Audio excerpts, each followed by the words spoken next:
세계사와 세계사를 엮어서 스토리를 만드는 여건회계, 역사에서 건진 회계 시작하겠습니다. 남영호입니다. 제10편, 누구를 위한 회계인가? 그 중에서요, 사화, 헷갈리는 다트 용어, 연결과 계열 등. 지난 편에 잠깐 소개한 제 책에 대해서 다시 한번 말씀을 드리고 싶어서 꺼냈습니다. 사업보고서 속의 회계 이야기라는 책을 제가 썼고요. 이 책의 지필 취지가 뭐냐? 여기 보시는 것처럼 학생들이 필요한 만큼 가르치는 방법에 대해서 많이 고민했고, 그리고 또 하나가 복식부기를 안 배우고도 어떻게 재무제표는 읽을 수 없을까? 그리고 만약 그렇다면은 사업보고서의 내용을 알 수는 없을까? 그래서 주식 투자하는 사람이나 회계 관련 업무를 하는 사람한테 꼭 필요한 내용이 뭔가에 대해서 고민을 해봤습니다. 이게 이제 그 안에 있는 사파들인데요. 두 명의 주인공이 등장합니다. 어떤 종목을 고르지? 셀트리온, 포스트 퓨처, 엠바이오. 그다음에 이제 여기 사장님이 분식회계, 원가 고수, 무형자산 무시. 그러면서 또 여기서는 뭐래? 회계 투명성 제고. 그러니까 회계 불신지. IPO, 기업 공개죠. IPO 하니까 어떻게 돼요? 3인 3색이죠. 여기 직원들은 아이고 큰일 났네. 공시가 걱정돼.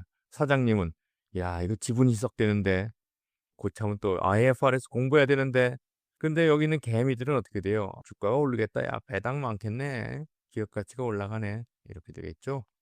IFRS로 바뀐 재무제표 명칭에 대해서 한번 알아보겠습니다. 지난 9편 7화에서 이렇게 IFRS의 특징을 정리했습니다. 9-6부터 9-7화를 참조하시면 됩니다. 이번 화에서 이걸 종합적으로 정리해서 한번 알아보겠습니다. 재무제표 명칭 변경이 어떻게 일어나느냐. 2011년 이전, 즉 국제기준 도입하기 전에는 대차제표표, 손익계산서, 자본변동표, 현금표, 재무제표, 주석 이렇게 얘기를 했는데요. 그 후에 어떻게 바뀌었냐. 대차대조하면 말이 없어지고 재무상태표, 손익계산서란 말이 없어지고 포괄 손익계산서, 공정가치평가제도라는 게 뭐냐면요. 역사적 원가, 즉 취득가격이 아니라 시가, 시가가 뜻이 뭐예요? 지금 팔면 얼마인가를 기준으로 재무제표를 작성하자. 그렇게 되면 어떤 현상이 일어나냐 이렇게 되겠죠. 재무상태표에는 시가로 반영하게 되면은 시가와 원가 차이는 손익계산서에 기타 포괄 손익으로 반영이 됩니다. 그래서 시가 평가로 인해서 평가이익 또는 평가손실, 이게 이제 미실현이죠. 아직 평가한다는 건 손에 들어온 거 아니잖아요. 미실현 손익이 발생하면은 이런 걸 모아놓은 기타 포괄 손익이라는 걸 통해서 이렇게 총 포괄 이익을 계산한다. 옛날엔 단기 순이익으로 끝났는데 이제 기타 포괄 손익을 더해서 총 포괄 이익을 계산하게 됐습니다. 그래서 포괄 손익계산서 양식이요 이렇게 바뀌었습니다. 옛날엔 여기서 끝났습니다. 단기 순이익에서 끝났는데 플러스 마이너스 기타 포괄 손익을 하고 총 포괄 손익을 계산하게 됐습니다.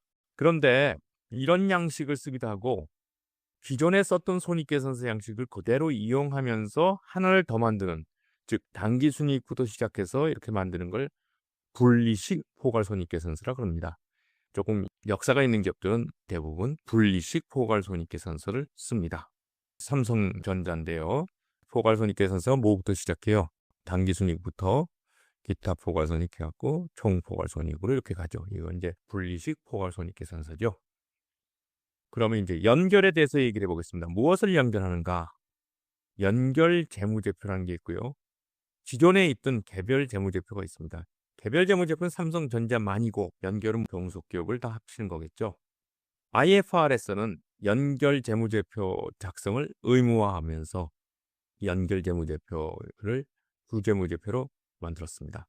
경제적으로 지배하면 연결해야 된다. 지분 50% 이상 또는 실질적 지배력이 있으면 종속기업이 되고, 만약 종속기업이 있다면 합쳐서 연결재무제표를 만들어야 한다. 주재무제표란 개념은 간단합니다.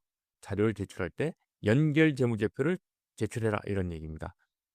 그 이유는 엔론 같은 사건을 막기 위해서 그런 겁니다. 엔론이라는 사건이 이런 사건이죠. 자회사한테 악성부채를 넘기고 이런 부실 자회사들은 연결해서 제외해버려요. 그러니까 어떻게 돼요? 모기업은 건실한 기업으로 위장하게 되죠. 지배기업이란 게 뭐냐? 지배기업은 종속기업을 실질적으로 통제할 수 있는 기업으로 두 가지 기준입니다. 첫 번째, 종속기업 50% 이상 또는 50% 미만이어도 실질적 지배력을 행사하는 경우. 실질적 지배력이라는 게 뜻이 뭐냐? 최대 주주가 이사선임권 같은 걸 사실상 장악하고 있다면 실질적 지배력이 있다고 보는 겁니다. 지분율에 따른 회계 처리, 이건 조금 어려운 개념인데요. 아시는 분은 봐두세요. 50% 이상 되면 종속기업이 되죠. 합쳐갖고 연결재무제표를 작성합니다. 그런데 20%에서 50% 사이 이렇게 되면 이거를 관계기업이라 그럽니다. 그러면서 관계기업 투자라는 걸로 바뀝니다. 마지막으로 20% 미만이다. 이거는 그냥 진짜 투자한 거죠. 자본 이득을 위해서 투자한 겁니다.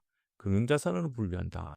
재무제표에서 어떻게 나타나느냐? 연결재무상태표에 들어가면은 일단 관계기업 및 공동기업 투자. 공동기업은 50%딱 됐을 때 공동기업입니다. 그리고 여기 보시면 단기금융상품 이렇게 따로 표시해라 이렇게 되어 있습니다.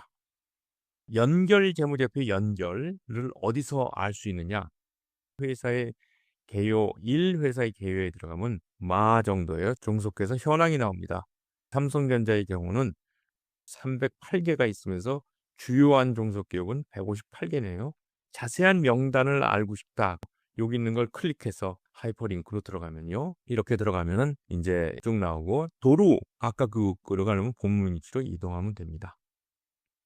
연결과 지배지분, 비지배지분. 여기서 이제 보시면요. 연결 범위는 어디까지입니까? 종속기업 1은 100% 가지고 있고요. 3은 70%, 2는 60% 가지고 있어요. 30% 가지고 있으면 뭐라 그런다 그랬어요?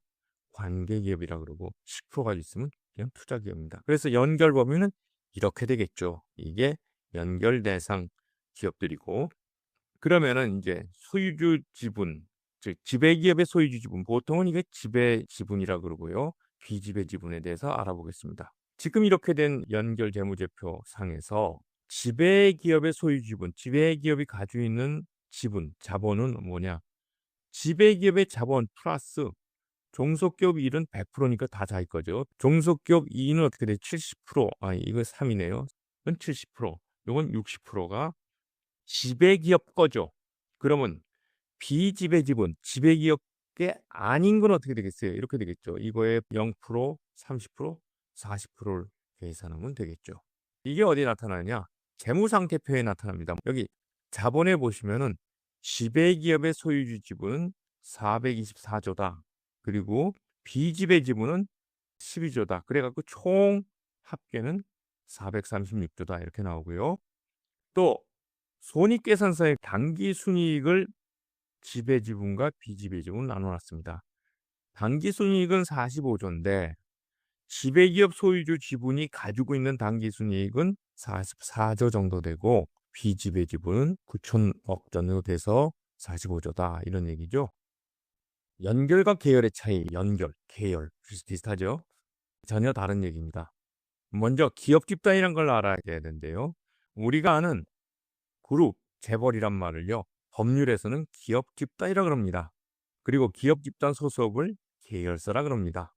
예를 들어 삼성그룹, 현대차그룹이 있으면요. 삼성그룹의 계열 회사는 삼성전자, 삼성물산, 삼성생명 이렇게 되겠죠. 기업 집단을 도식화하면 이렇게 됩니다. 삼성전자가 연결해서 이렇게 지배기업으로 가지고 있고요. 삼성물산도 또 이렇게 돼 있고요. 삼성생명도 또 삼성XX도 이 전체를 기업 집단 삼성이라 그럽니다. 기업 집단과 지배 종속이라는 개념은 다른 개념이죠. 기업 집단이라는 건 동일인 총수의 영향을 받는 것. 그래서 불공정거래 규제를 받고요. 공정거래위원회 대상입니다. 공정거래법이 관할합니다. 지배종속 기업이란 그런 거 아니죠. 연결정보처 작성하고 금감원 외관법이 관할합니다. 여기 계열회사에 관한 사항을 보시면요. 기업 집단의 명칭은 삼성이다 되어 있습니다. 여기 뭐라고 있어요? 당사는 독점 규제 및 공정거래에 관한 법률, 공정거래법이죠. 삼성 그룹에 속한 계열회사로서 이렇게 돼 있죠. 자세한 사항은 여기를 클릭해서 하이퍼링크 들어가면 당세표의 계열회사 현황으로 가게 되는 겁니다. 여기서 보시면은 쭉 명단이 나오는데 본문 위치로 갈 수 있습니다. 지구와 태양계 비유를 제가 한다면은 지구라는 거에는 달이라는 종속 기업이 있어서 연결을 해야 되고요. 또 지구는 이 큰 태양계라는 기업 집단의 일원이 되죠. 다음 화는 재무제표 분석을 했으니까 코리아 디스카운트가 어떻게 측정되는지 한번 알아보자. 10-5화 코리아 디스카운트 벗어날 수 없을까? 기대해 주십시오.